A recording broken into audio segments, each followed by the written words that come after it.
First event reporting system was trending on Twitter yesterday. There were reports that around 32,000 records of myocarditis and pericarditis were removed from its database. NTD's Daniel Monahan has more.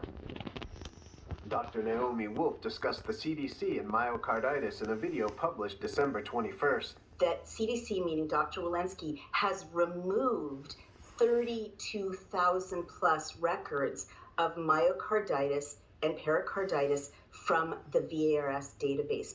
Wolf says the records were removed between September of 2022 and December of 2022.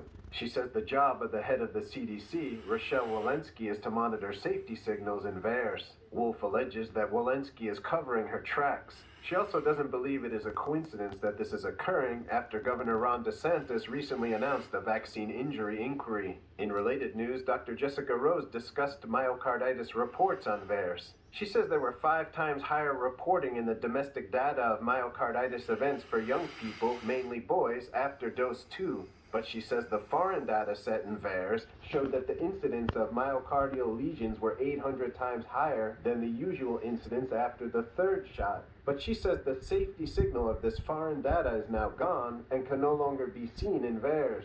It's not missing because of a mistake. It's missing because this data was removed. Meanwhile, Senator Ron Johnson took part in a roundtable discussion on COVID-19 vaccine efficacy and safety on December 7th. He pointed out that 18% of suspected COVID vaccination-related deaths occurred between days 0 and 2 of application. I know VAERS doesn't prove causation, but that sure got my attention. One of the speakers at the event was Liz Wilner, founder of OpenVAERS.com. She is the mother of a child she says was vaccine injured. According to Senator Johnson, she found the VAERS database cumbersome and inaccessible, so she built the OpenVAERS database. Wilner says VAERS is functioning as it should, as an early warning system, but nobody is paying attention.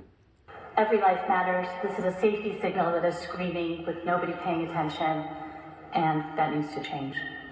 She presented figures before and after the COVID vaccine introduction for the U.S. The data shows a 4,800% increase in reports of death after vaccination, from 193 per year between 1990 and 2020 to nearly 16,000 per year from 2021 to 2022. The data also shows a nearly 3,000% increase in hospitalization, 2,000% increase in disabilities, and 2,100% increase in life-threatening events. The CDC website maintains that the known risks of COVID-19 outweigh the potential risks of having a rare adverse reaction to vaccination. Daniel Monahan, NTD News.